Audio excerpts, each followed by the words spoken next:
Yes, it's good to have Hey, everyone, welcome back to Breslov Efrat here at Shirat David. Baruch Hashem, it's good to be back. It's Erev Shabbos Kodesh, Parshas Bamidbar. We learned in Likutey Halachos why we always have to read Parshas Bamidbar before Shavuos. Unbelievable. It's always going to work out like that, pretty much almost every year. And Parshas Bamidbar is such a beautiful parsha. How HaKadosh Baruch Hu opens up and he's counting every Yidden. And we asked, Rashi asked, the first Rashi in the parsha, doesn't Hashem know how many people there are? He knows. Hashem knows everything. He knows everything. So why is he counting us? Because he loves us. In the same way, when you have something that's precious to you, right? You ever see like people? They love to look at their bank statement. They love to look at that. They know how much money they have. But I just want to see it. It's dear to them. To HaKadosh Baruch Hu, every Jew is dear. Every Jew is dear.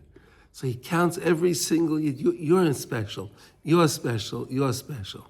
Take a look at the first Rashi in the parsha. Rashi's beautiful. First Rashi. Mitoich chibasa. He loves us. He loves us. Therefore, he wants to count us. And that's what the whole Sefer Bamidbar is about. Constantly reminding us, I love you. I love you. I'm counting you. And then we learned all the beautiful things of where we were stationed in the Midbar, right? Each Shevet had its place. And when we traveled, as we traveled from place to place, each Shevet had their formation where they stood and so on. And we learned, you know where that came from? When Yaakov Avinu was passing away with that time, he told his children, he told the Shiftei Koi, he told the Shvatim, you're going to take my body up to Jerusalem, to Hebron. Take my body from Mitzrayim to Hebron, bury me in the Maras HaMachpelah, right? He gave them instructions on how they should travel. He gave them instructions. You here, you here, you here, you here. And in the Midbar, it came to fruition. HaKadosh Baruch Hu was masking with what Yaakov Avinu said. You're going to travel that way? Unbelievable. The Ruach HaKodesh that Yaakov Avinu had, and how it worked itself out. Baruch Hashem. Okay, let's. So that's something on the parsha. It's also Shabbos Mevorachim, right? Right, Chodesh Sivan, right? We're coming to next week is Shavuos. So it's a very, very special Shabbos, a very powerful Shabbos, because this Shabbos, if you spend the more you invest in this Shabbos, is the better Kabbalah Satori you'll have on Shavuos, because it's this week coming up. And all the bracha for the week coming up comes from the Shabbos, right? So put you as much as you can, put into the Shabbos, and then you'll see a big return. Okay, it's a good investment, right? Good invest into Shabbos, and you'll see great dividends and returns. All right? Okay. And now we're going to go back to this Sefer Sfatim Lachem from Rav Daniel Frisch. Zatzal, he was such a special tzaddik. And he wrote the Perish on the Zohar, Matuk Midvash, right? He opened up the Zohar to the masses, really. I mean, the Zohar was very, very hard to understand, and he translated so beautiful in Lashon HaKodesh. The words are really sweet as honey, like the name he named it, Matuk Midvash, sweet like honey. They really are sweet like honey. So he also had put together this sefer, Usfaratem Lachem, on the Sfira. And that's what we were learning from, and that's what we're going to learn now. So today is Hayom Shloisha V'Arbaim Yom. Wow, in the last week, 43 days. Shehem Shisha Shvuos, which is 6 weeks. V'Yom Echad in 1 day, Lo'imer. And today is the Midah of Chesed Shebemalchus. Chesed Shebemalchus. So Chesed is the first of the 7 Midos, and Malchus is the last. And then we're bringing them together. We're bringing Avraham Avinu together with David HaMelech. David HaMelech is Malchus. Avraham Avinu is Chesed. We're bringing David HaMelech and Avram Avinu together. This is today's day. Here it says like this. If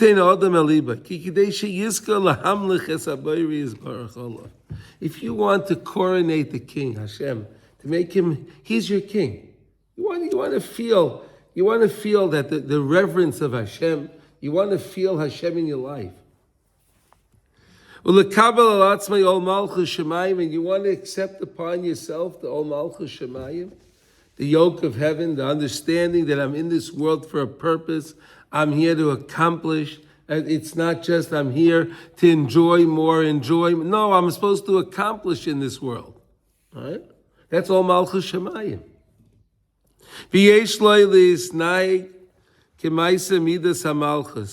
So you have to conduct yourself in a royal way, in a regal way. Right? A person has to conduct himself in a special way. If a person is not well cared for, he doesn't take care of himself. So that type of a person has nothing to do with Malchus. He has nothing to do with royalty. But a person that puts himself together and he cares about his well-being, he cares about his image, he cares about, because he understands he's representing Klal Yisrael. Right? Wherever you go, we're an ambassador for HaKadosh Baruch Hu. Right? We're all ambassadors. Did you know that? We all have diplomatic immunity. Right? We're all ambassadors for HaKadosh Baruch Hu. Did you know that?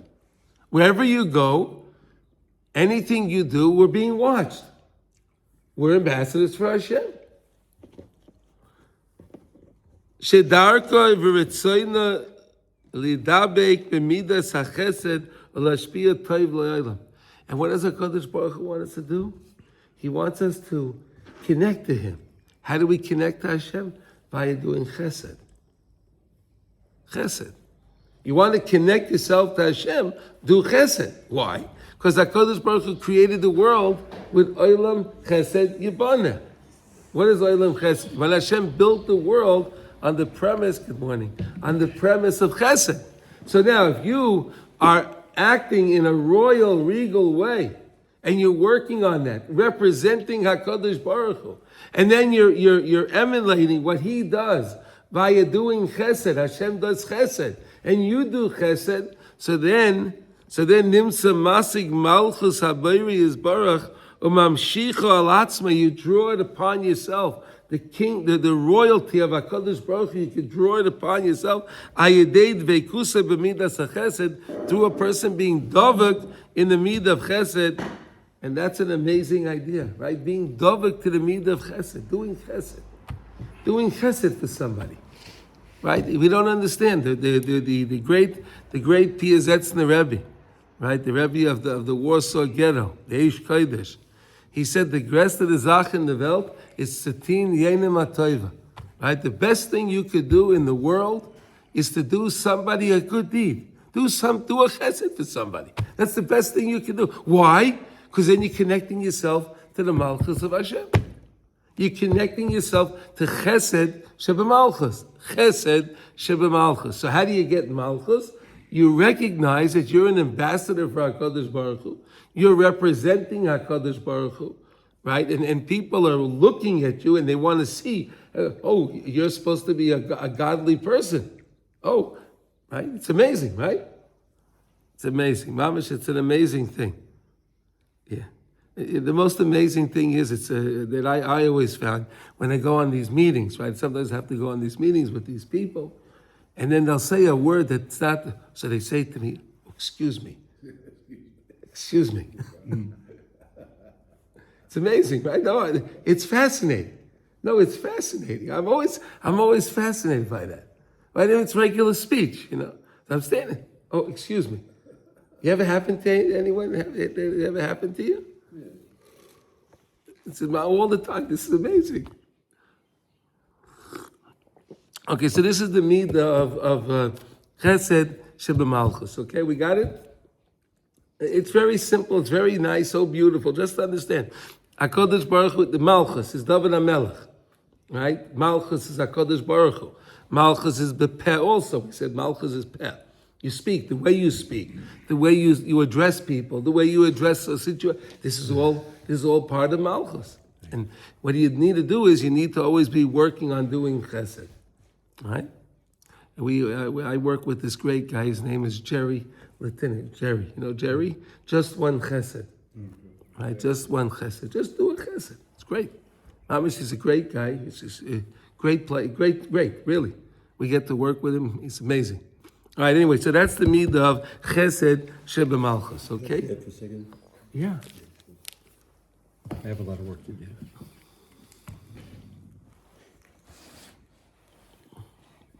Okay, let's go to Likutey Halachot. All right, Baruch Hashem. Oh, wow. This is such a beautiful lesson we have here today in Likutey Halachos. We're starting Halacha Hey. Right now, Baruch Hashem. We're in Hilchos Birchas Hareach, the laws of blessing, a blessing that you make on any time that you even smell something, right? Anything we do, it's called Birchas Hanenin. Anything that you enjoy, anything they do, you praise, you thank Hashem. But today we're up to Halacha Hey. We learned so much about that. We learned so much about Hilchos Birchas Hareach. And now we're going to finish it off. Halacha Hey finishes off Hilchos Birchas Hareach. And Rav Nosson is going to give us a lesson. Wow, it's amazing. And this lesson is based on lesson Samach Vav, right? In Likutey Moharan. And we're going to see right now. Here we go. 66? 66, yeah. Yes, here we go. Lashon HaShulchan Aruch. He starts off with Lashon HaShulchan Aruch. The Shulchan Aruch, in Shulchan Aruch it states, in Aruch Chaim, Siman Reish Yud Vav, if you want to look it up, right, 216, all right. Osir lehanais meireach toiv ad sheyavorech koidim sheyareach, right, it's prohibited to enjoy any sweet smelling spice or aroma until right, until you bless, you make a blessing before you smell it. So don't smell it and make a blessing. No, you wait, make the blessing, and then you smell it. Okay. Right, that's the famous thing. Right? But when you finish smelling it, there's no after bracha. That's what Shulchan Aruch, those are the words of Shulchan Aruch. If you want to look it up again, it's in 216 in Shulchan Aruch. Okay, Reish Yud Vav. And we learned so much about what does it mean, why you don't have to make a bracha afterwards, right? Because we said it's not something that the body benefits by. It's only the neshama benefits by, right? Food, drink, when you consume it, so then it goes to the digestive system, we said, right? And it goes from the digestive system, it goes to the liver, right? And then it has to go from there, it goes up to the mayach, and it has to have that process, right? It has that process. But when you smell something, it goes directly to the neshama. It doesn't go through the body. It goes straight to the neshama. It goes up to on high. It has its tikkun right away. It's an amazing idea. Okay. Sounds like that what makes the bracha achrona is the body. Yeah. The body also. Okay. Not just on you make right, because we learned when you make the bracha, then you eat it, but then the body gets involved with it. So then I make another bracha to give it the ability to go from the liver to go up to the neshama. I need that extra bracha to start when it goes through the equal process. It goes through the digestive process. Then I need to make the next bracha to go up to the mayach sheneshama sheb'maychi. Right, my neshama is in my mind. It goes up to the mind, and then it can have its tikkun. But when we say when you smell something, it goes directly to the neshama. It doesn't have the equal process. It doesn't have the digestive process. Sounds like the bracha achrona depends on the body. Yes. Yes. Rishona is the everything, body and neshama. Yes.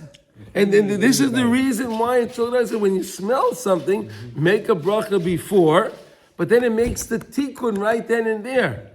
It goes straight to the neshama. It's a beautiful thing, actually. It is beautiful. It's to understand it. It's just wonderful. The way Even Rav just Nosson. when when you go into a room and someone has done something and it smells beautiful, Yeah. it has a big impact. Sure it does. Absolutely. Okay, now he goes over here, right? Now he says he's going to give us a little preview of lesson 66. Al pi Torah vehi no pi shnayim ruchacha elai. In Likutey Samach Vav 66. Ayin sham ba'is daled. He tells you, look over there on letter 4. Right? Letter 4, number 4. Masha kosav sham divarim nifloyim kama ha'odam tzarech li'schazek li'zgabe l'shabek kol ha'meniya sheba'olam ad sheyiska ligmar v'lohitzi mikoyach ha'lapoyel es advorim shebegdusha. Okay, here, this is an amazing concept. And it's very near and dear to me, this concept, because I'll tell you a story that happened to me. Okay, well, let's go here. He says like this: Masha goes from the flame. Kama odem tzarich lischazek lisgabel l'shabek kol ha'meniyos. The person has to work hard to break all those obstacles that are being presented to him when he tries to do something good. Right? Try to do something good, you're going to have a lot of opposition. You're going to have a lot of obstacles that come against you to try to prevent you from doing it. And a person is, I don't understand this.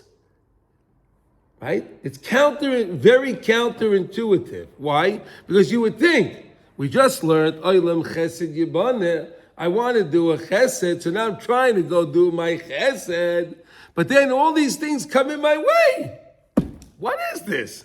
Why? We have to go from koyach to payil. We have to go from the idea, the possibility, maybe we'll call it the possibility, to actualization. You have to go from possibility to actualization. When you want to do something, it's not there yet. You have the koyach, you have the thought. When we learned about the koyach hamedameh, you thought about it. And then it goes to the mind and it starts to process it, right? We learned this concept, right? Now you want to go do it, but now all these obstacles are coming against you to prevent you from doing it. So most people say, well, it must be Hashem doesn't want me to do it. Most people. And if you can ask, I'm telling you, can ask 99 out of 100 people, you're trying to go do something good and then you're getting all this opposition, so it's a sign from heaven that you shouldn't do it. I bet you can go ask all the rabbis, they'll tell you the same thing. It's a sign from heaven. So how do we know that this is sign? So here. Yeah, So okay, so here, 1 second. So 1 second. So when you want to do something, that's not, if a person wants to do chas v'shalom something that's negative, so then it says paischim loy. Easy. Paischim loy. They opened it. They let him go. They let him go do what he wants to do. It's no problem. Wow. So a person wants to go do an aveira, so generally he's not going to have a lot of opposition. But he wants to go do a mitzvah. This is going to happen, that's going to happen, this is going to happen. And how do you know if what you're doing is good? If you have opposition. Then you know what you're trying to do is good. Right? You understand? You have it can be all kind of things. I'll give you an example. A person wants to come to shul, he wants to be on time, everything. And the next thing you know, his stomach hurts him. His stomach hurts. I want to go to shul. I want to be on. I want to do that. And the guy got up on time and he did all the things. And then he's ready. He has to go use the facility. But we learned in Shulchan, you can't daven if you have to go use the facilities. So then some guy will be upset and he'll say, I want to go daven Hashem. What are you doing to me here? Right? No, because the whole point is to be mishaber the meniah. You have to break the meniah. You have to break the obstacle. You have to negate the obstacle that's coming against you. You have to figure out how to get rid of it. You understand? This is such an important concept. Look, a person wants, it's coming Shabbos, right? So a lot of houses, right before Shabbos, is a whole topsy-turvy, everything. Where's this? Oh, where's that? We didn't have enough. Oh, I need milk. I need this. Oh, wait to put my shirt. Wait. All that. Why? Every other night, that same time, it's fine. No problem. When it comes to Shabbos, you ever happened? Ever happened to you, Sasha? Never? David, ever happened to you? Simcha, never happened to you ever Shabbos? You try to figure out, right? Well, so why? I'll explain to you why. The whole idea of Friday night is Shabbos, Shalom, U'Mevayrach. Right? Shabbos, Shalom, U'Mevayrach. Right? The whole point is Shabbos have Shalom. Shalom Bayis, Shalom. And that's great when you have Shalom on Shabbos. So because it's so great, the other side sends you all this opposition to see if I can ruffle your feathers a little bit to stop you from having Shalom. You start a good fight right before Shabbos. That's what he wants. But if you understand that whole setup was only there to test me, and you overcome that challenge, you break that challenge, then you really enjoy your Shabbos. Then you really enjoy, you get to benefit, and you feel good, right? It's easy to get involved in the fight, right? Very easy, right? When something goes, very easy. But if you don't get involved in it, and you, so to say, get past it, you think back, you say, wow, that was pretty good. You felt much better than if you actually engaged in the quarrel, right? It's an amazing idea, right? So every time you want to do something good, you're going to get the opposition. Got it? You understand it, right? It does seem a little crazy. However, it's not. But this is the way it is. Because you're trying to take something from koyach and putting it into payal. You're taking something from a possibility to make it into something actual. So that process is like a birthing process. The same way a lady has to have a baby, it's going to be difficult. Oh, but then she has a baby. Right? It's all the same concept. I'm just showing you. It's the same concept. A person wants to move to a new place. Right? So it's difficult. It's difficult moving everything. Then he gets to the place, but then this is nice. It's good. You understand? So that's what the gray area is. Like there are a lot of things that have like parve. But I'm not sure if it's like the dover shebekdusha, like moving me into a different place. No. So I'll give you our perfect. I know in Breslov we have like this. Whenever you're trying to get to the Rebbe for Rosh Hashanah, there's always going to be manias. And if you try to set up your trip, no. If you try to set up your trip and it goes too easy, it's not going to work. It's not going to work. It's not going to work. It's not. I'm telling you from experience, it doesn't work. It has to be something that's always like that. Here it's dover shebekdusha, but I'm saying like when there's a thing that it's not clear. If it's what do you like? Give me an example. Like moving apartment, from one street to the other. Not like in your case. Yeah. Again, I'm just saying no. I use that because again, you have to do something. A process. Yeah, no. It's like the process. I don't know, like some work project. Yeah. I don't know. Sometimes you see the itnagdut, a lot of opposition. But sometimes it just goes. Okay. But what about your whole career? How about the whole business moving forward and the effort? Not just one project. I'm talking your whole business moving forward. we meet opposition. You're always going to have opposition. And if you have opposition, that means you know, here we're learning, that means you know you're doing the right thing. Because if there's no opposition, that means there's no gain. They say a person goes to the gym, no pain, no gain, right?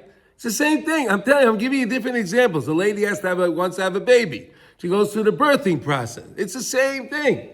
Anytime you want to accomplish something, especially something of Kedusha, and that's beneficial, right? So there's going to be opposition. Okay, that's the concept. I'm talking about, That's Dover Shvegdush. That's clear. This is Yeah, that's the biggest Kedusha. That's the biggest thing. So that's why you always challenge. Yeah, no, that's fine. Oh boy, you always challenge, right? We're all challenged with that. That's life. Yeah. that's fine. You gotta learn how to run and return. You have to learn how to run. It's the same. It's that concept, right? We learned the idea. The person has to know about be a baki ba'ayil, baki b'nafik, right? He has to be an eye baki b'rotzi, baki b'shav, right? We learned these concepts. We know these concepts. Okay, so here we're learning the concept based on lesson 66, 4. Number 4 in lesson 66. This is where this is drawing from. Okay. Ubefrat l'skariv la'anchei ha'emes. If you want to come to righteous people, you want to come to a good group, you want to come to a good community. Shebezeh toli kol kedushosai v'chiyusai. That's where a person, in Pirkei Avos it says you have to pick your good neighbors. Pick a good neighbor. If you pick a good neighbor, if you have good people, so then they'll guide you in the right way.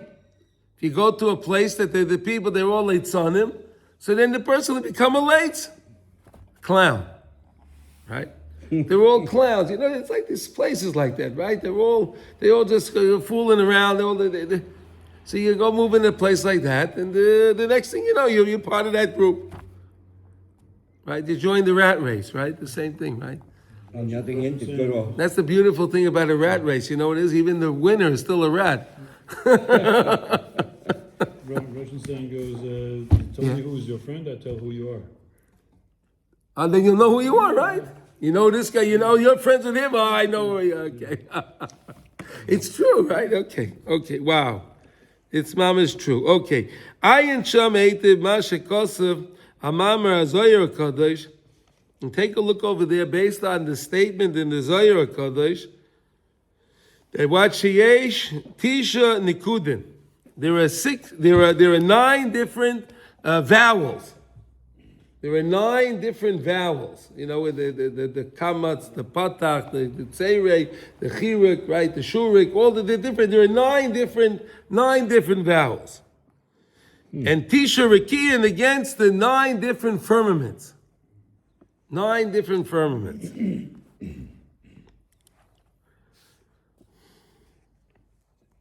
Okay.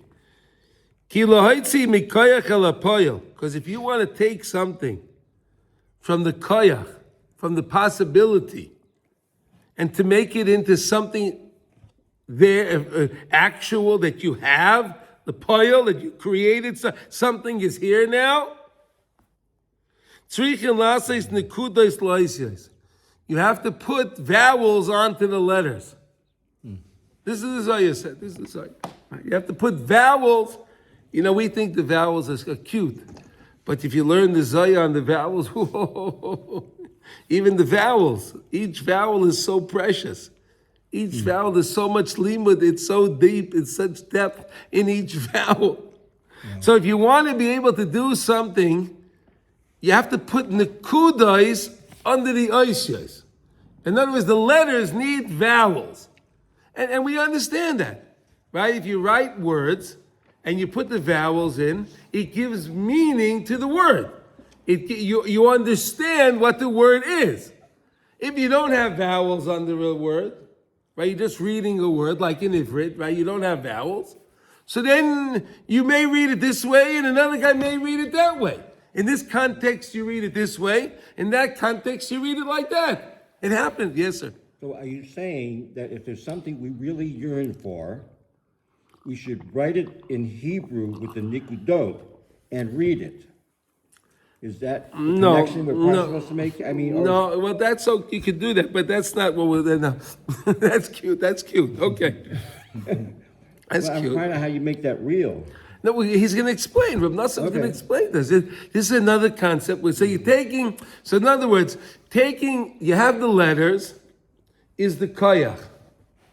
Putting the vowels in there is making it b'poyah.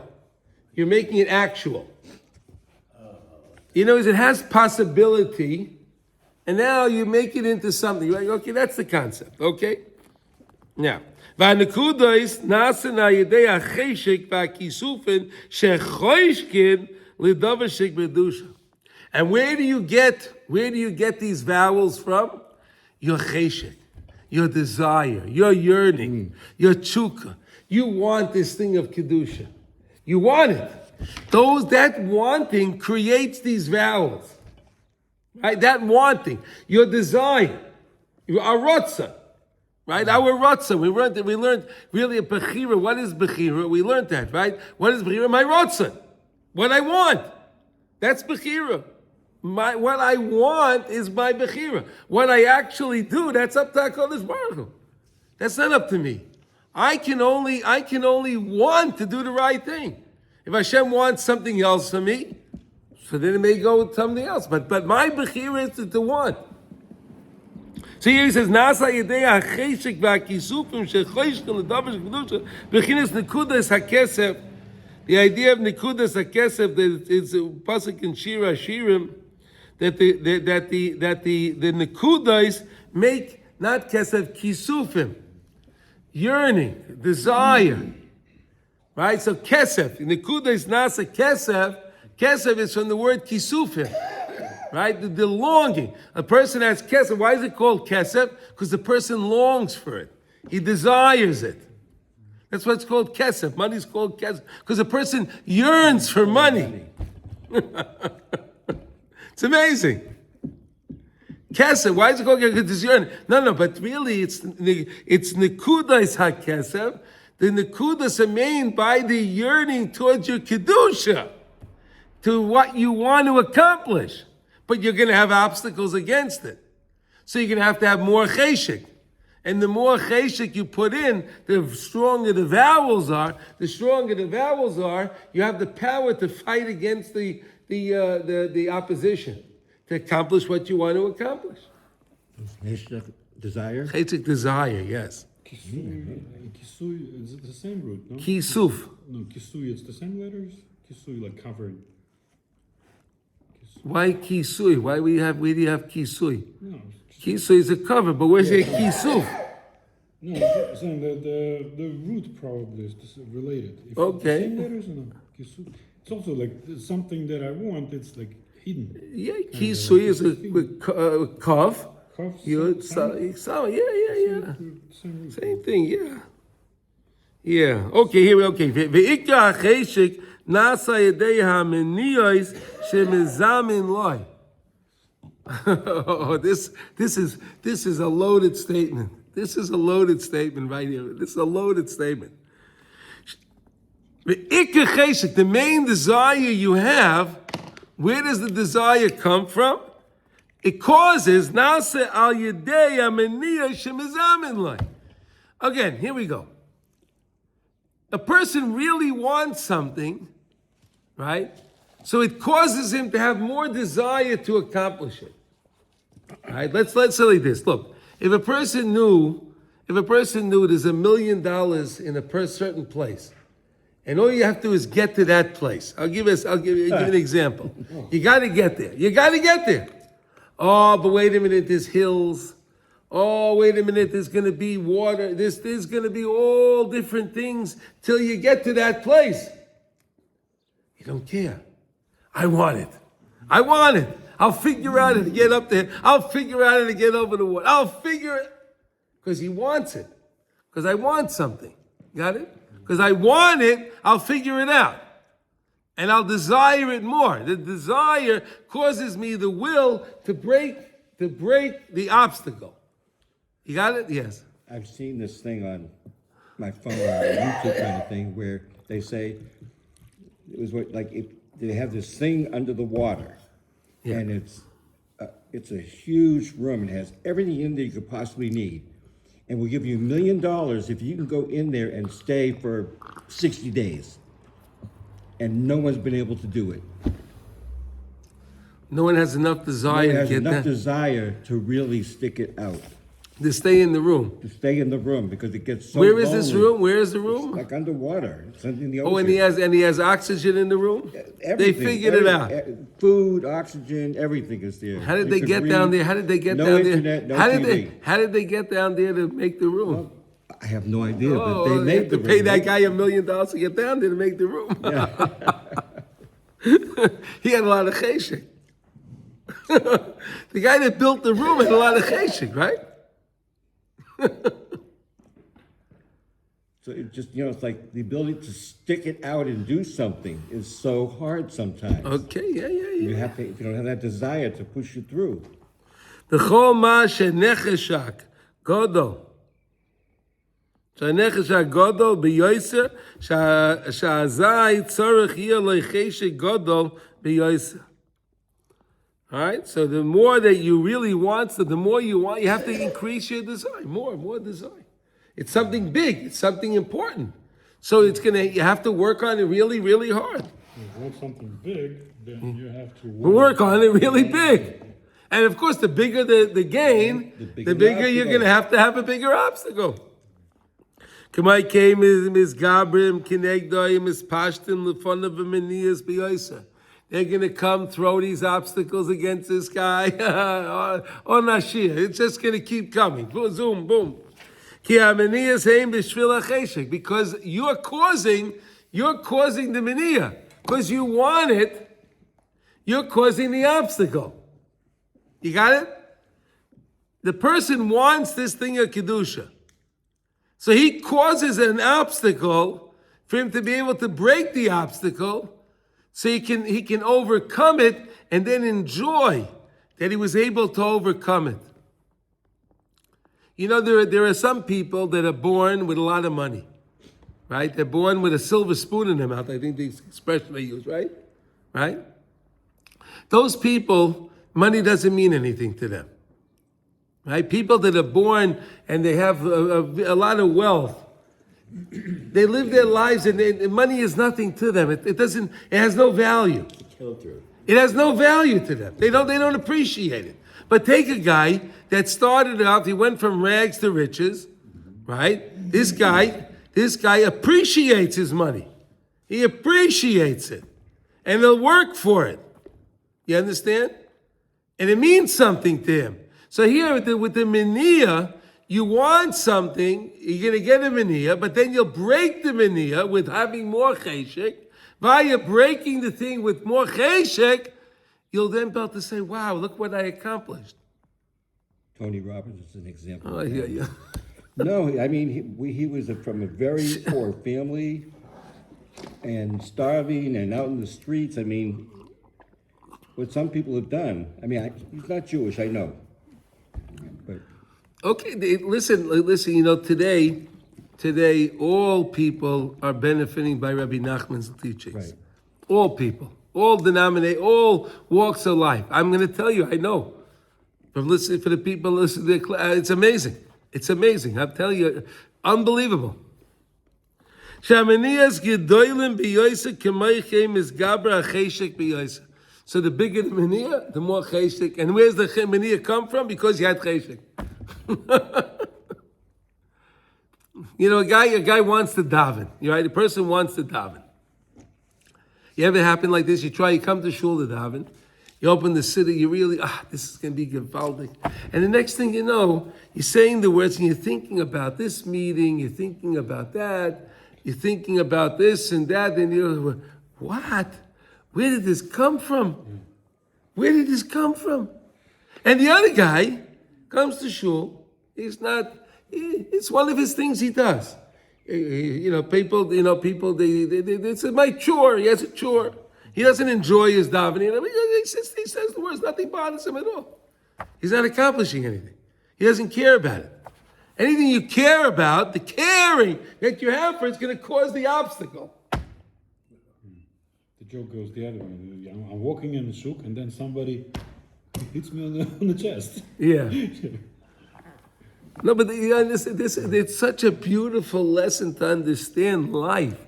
It's unbelievable. It seems so simple, but if you think about it, any time you're trying to do something good, the fact that you want to do good, you're going to have an obstacle.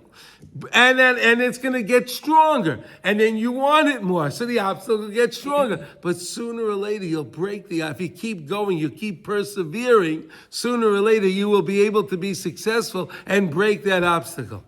I know you think this is a great idea, and it is, but there's one thing, it is so hard sometimes. I didn't say it's easy. I didn't say this is easy. He's saying this is very hard. This is hard. Really, really hard. Very hard. No, no one said. But again, no pain, no gain. I understand. And if you really want, then you have true desire. Based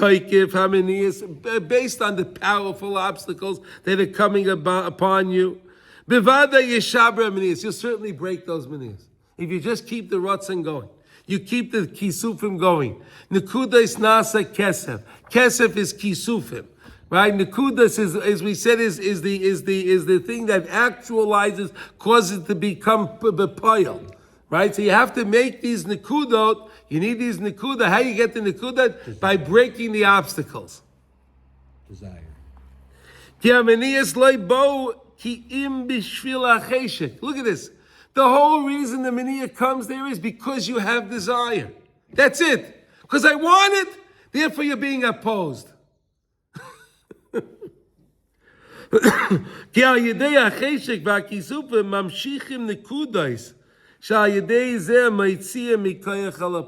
because when you want it, you're drawing down these nekudas, the vowels.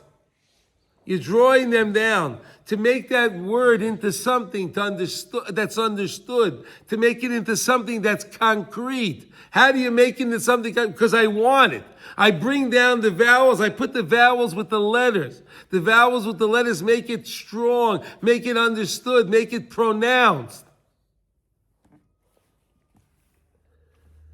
So far we understand that this is, hey, listen, if you really want to appreciate this, you really have to take out your Likutey Moharan, lesson 66, and you have to look at number 4, okay? And if you do, you'll see how wonderful Rab Nosson is explaining it. Okay, Tisha Nekudim. And this is what it means, 9 Nekudim. Which is the kamatz and the pasach and the tzeireh and the segel and the shava and the chula, right? All the different vowels that we have. The chirik, right? Okay. V'yesh tisha nekudim, tisha rekiyah. And you have the 9 different vowels against the 9 different firmaments. Ki yesh kama bechinas b'hanecheshak. There's many different things, there's many different aspects of things that you desire. There's some of the things that you desire that's greater than other things, right? There's lower things and more things. Person wants to desire. I want to learn Shas. I want to learn Shisha Sidmei Mishnah. I want to go through Shulchan Aruch, right? I want to go through Zoyach. I want to finish Likutey Moharan. I want to learn Likutey Halachos. Whatever the guy desires. Ad sheyesh necheshak shu bechinatz komatz v'bechinatz kimitz v'sosim v'sistum, right? Like a kometz, which is sostum, it's closed. Shesham mishtatchin hamaniyos biyosim ha'oid me'oid uv'zeh ba'atzma yicholin lahavi lamalas hanecheshak.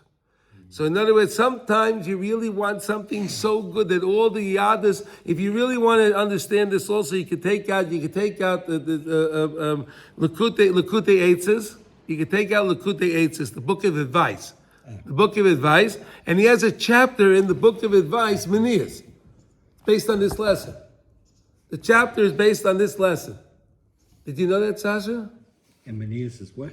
Obstacles. Obstacles. V'im yiskabe b'cheshek, and if a person's miskabe b'cheshek, chazak, he really has a strong desire. Gifi malas hanecheshak, according to the thing he's desiring. Again, the greater the thing that you're desiring causes more kisuf. You need more kisufim to get there, because you want something greater. Right? If a person desires, he wants to get $5. All right, it's not so hard. So he'll have to work on getting $5. And if he wants $100, so you have to work a little. You tell him, I need $1,000. Oh, I need a little more. You need $10,000. You're gonna have to work hard. I'm giving you a silly example for a mushal for the nimshal. Okay, it's not money. I'm just using that so we can understand. The greater the value, the more desire you're going to need. You understand? The greater the value, the more desire you need. How do you get the desire? How does this come from? Because your desire causes the nekudos, the vowels. The vowels are then put onto the letters, and then it becomes something actual. You understand? Yeah, okay. I understand what the sound of kamatz is like. Yeah, it's closed. Kamatz, yeah, it's kamitza. Like kamitza. What does that You know, mean? you remember the Kohen used to do, they did the mincha, right? What do you have to do? He mixed up the flour with the oil and the spices, right? And he put his hand in, and he did what they call the kamitza. He held his three fingers closed, and he took his thumb and his pinky. Whatever was left inside the three fingers, that's the kamatz. It's closed. That's the carbon. That was the carbon. He made a kamitza. It's amazing. That's what got sacrificed. But it's great. It was closed. Kamatz. Small. It's like the sound is like. Yeah. No, and then if you have a whole hand and only the three middle. So how does that work with what we're talking about? You have to learn how to do the kamatz because you know you're a priest. So the I know, but I want to learn how to do that with my ratzon, with the things that I desire. we're learning. The main thing we learned today is anytime you want to do something good, you're going to have an obstacle. And the obstacle only comes there because you want to do something good. If you didn't want to do anything good, no obstacles. No obstacles. The guy wants to sit on his couch and accomplish nothing.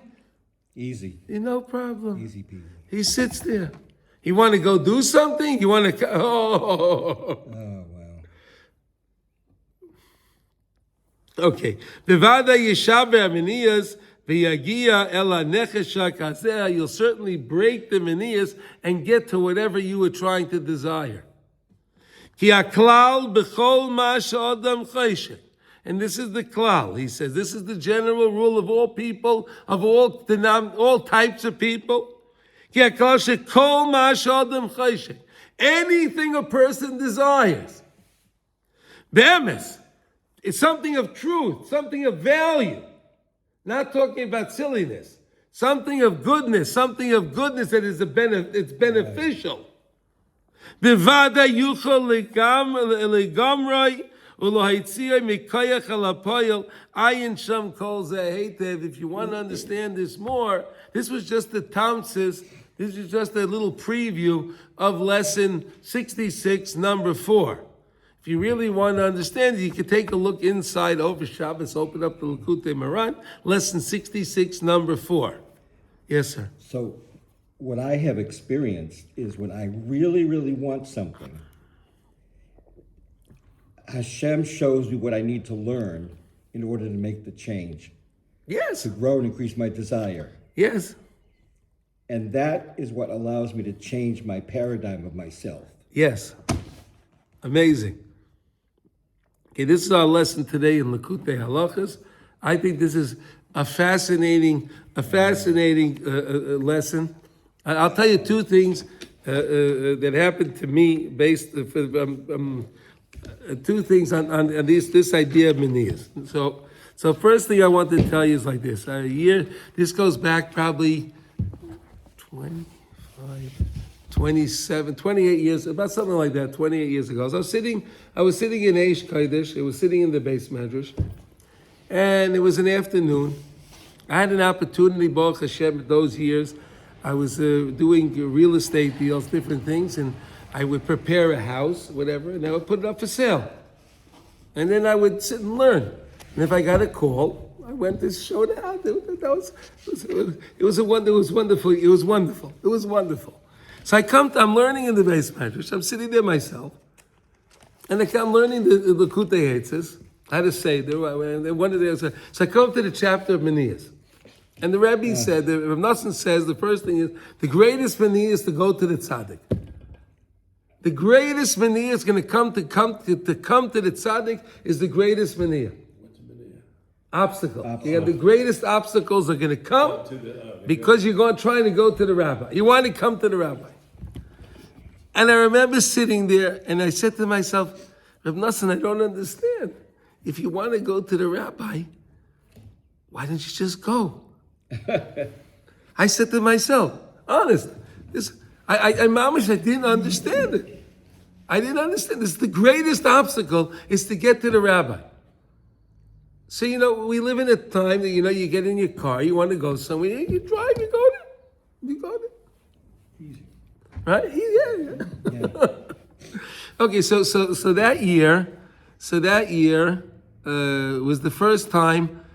I was with a friend of mine at the time, Alan Blau, and a good guy, and he went to Uman the year before, and he told me I should go with him to Uman. Okay, so I decided I was going to go with him, and I said to him, okay, we go. Can we go to Breslov? I want to go to Rav Nosson. So he said to me, sure. Yeah, we're going to go. He worked it out that we were going to go to different kivrei tzaddikim before Rosh Hashanah to get to Uman right before Zechar Bris on Erev Rosh Hashanah, Zechar Bris, the Slichas Zechar Bris. We were supposed to get there before Rosh Hashanah, okay? And okay. So we went to Hadich, and we went to Mezbush and to Breslov, to Berdichev, and we went to Velednik, and we went to Anapoli. We went to, we were in the car, we were riding for about 25, 28 hours. Oh, it was amazing. And I said, okay, let's get to Uman, to Breslov. He looks at the driver's door.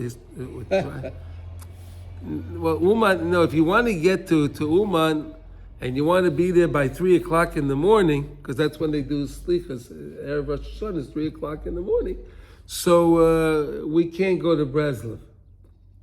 We'll go to Uman, and then he tells me in the morning there'll be guys going to Breslov, there'll be cars, so you can get a ride. So when you go to, I said, okay, fine.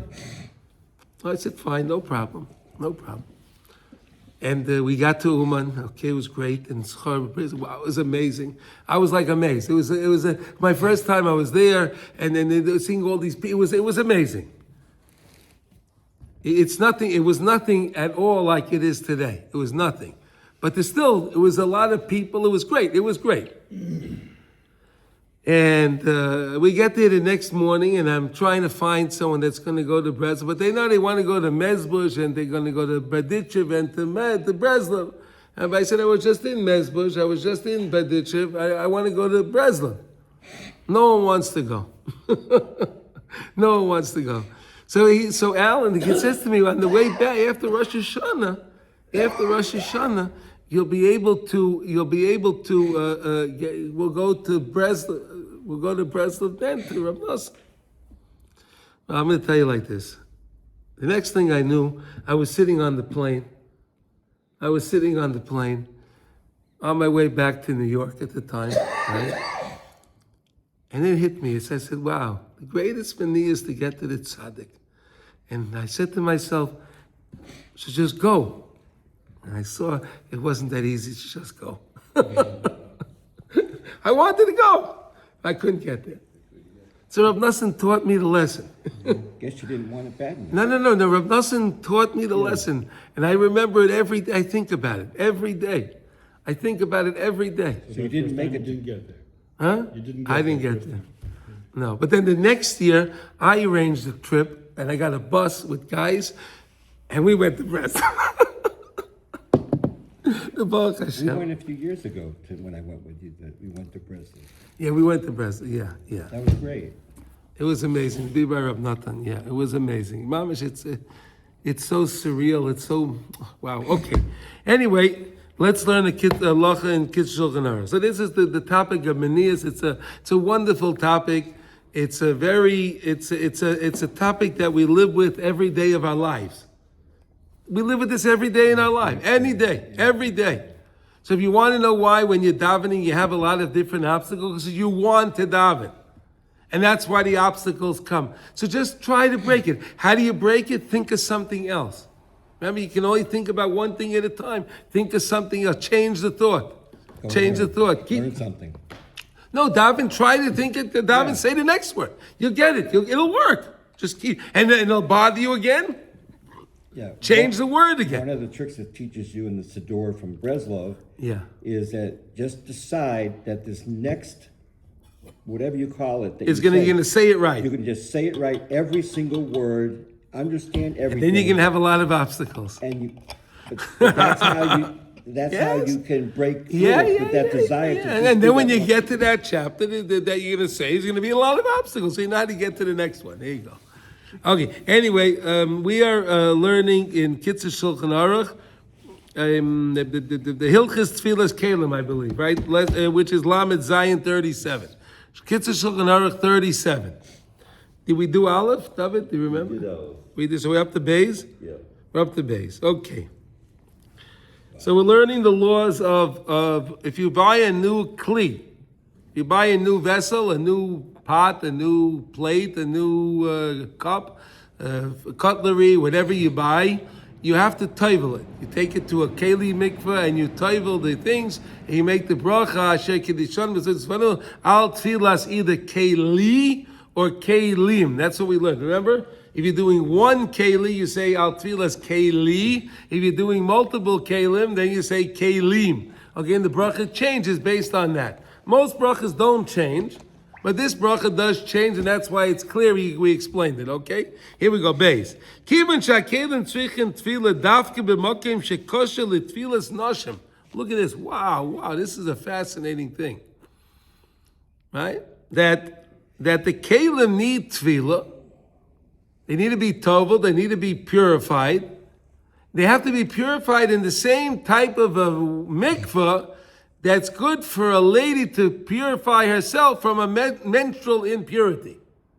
Okay, you understand? So that's a mikveh that has usually it's a double. There are three different borot. There are three different sections in the mikveh. You have what's called the bar tefillah, where the person actually goes in. Then you have the bar hashaka, right? Which is where there's a nekev in the wall of the mikveh, and there's water in the tank. There's a tank that's filled with the mei geshamim, rainwater in the bar hashaka. That's where the mei geshamim are. And then when you fill up the water in the mikveh, the waters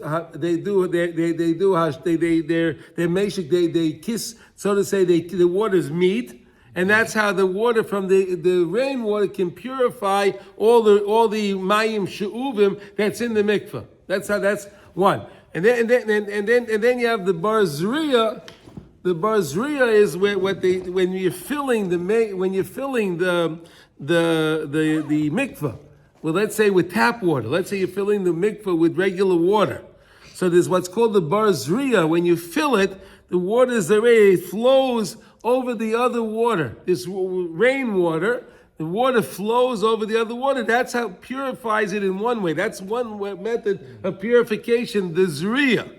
Okay? And the other one is the bar hashaka. So a lady's mikveh will have both. There'll be the bar hashaka and the bar zriya, and they make connections into the mikveh. That's how you'll see. If you're in the mikveh, you'll see there's always there's a hole in the wall. What's that hole? Oh, that's the connection from the rainwater to this water. That water makes this water pure. You understand? But every mikveh will be like that because they don't know if it's for men or women. No, there are some mikvahs designed for men. They only have one nekev. There's only one hole. Men's mikveh doesn't need to be as strong as you can't kosher your kalim in a men's mikveh, but you can in a ladies' mikveh. Okay, but the most mikvahs will not let you put your kalim in the ladies' mikvah because they don't want the lady standing on a fork that you left in the mikvah. Okay, so they usually have a kid, but it has to be on that same stringency. L'chein tzrichin lizoy sheloi lahadbilon b'naharis b'shor shehem gedolim migishomim v'haf shoras shelogim. Therefore, when you shouldn't take your kli to the river where it's filled because it's high tide, right? A river, there's high tide, low tide, right? So when it's high tide, or it's filled because the snow is melting into the river, so it's filled higher. Okay? You don't use that? Don't use that. V'zeh shechiach me'oid koydem Pesach, and this is very common, especially in Europe, before Pesach, where they had a lot of snow and that thing. So the rivers would have a lot of, they would be overfull, they would be filled because of the melting snow. Shanaharis gedolim v'toivlim sham kalim. These rivers are filled and they're toivling kalim. Ve'einai nochain. That's not correct to do. Because it's not rainwater. Is that why? It's well, indirectly it is. But indirectly it is, but again, it's not ideal. Again, if there's nothing else, it can be used. We're going to learn, but that's not ideal. Listen, even if a lady needs to toivel and there's no mikveh, she can use it. It's not ideal. She can use just river. A river, yes, you can use a river. It's not ideal. But a river when it's in high tide is not ideal. If there's a river in low tide and she can toivel in there, that's no problem at all. That's no problem because it's water that's moving, not a lake. There's a difference between a lake and a river. A river is always flowing, right? Rivers are moving. But a lake is always stagnant water. It's just stagnant water. That you can never toivel in. There's no such a thing as tefillah in a lake, only in a river. Okay? What? You have a question? What about the ocean then? Ocean is fine. The ocean is fine because It's moving, yeah.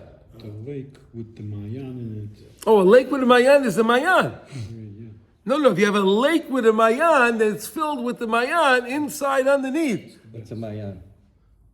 We had a mayan. We had that. Listen, in camp when I was upstate New York in Silver Lake. Silver Lake, there's a lake. It's called Silver Lake. So there's a mayan under the lake. So the whole lake I had a mikveh. It was amazing. So Just basically, to go into the lake, I would type into it. Yeah, like in Kinneret. Kinneret is a mayan also. Yeah.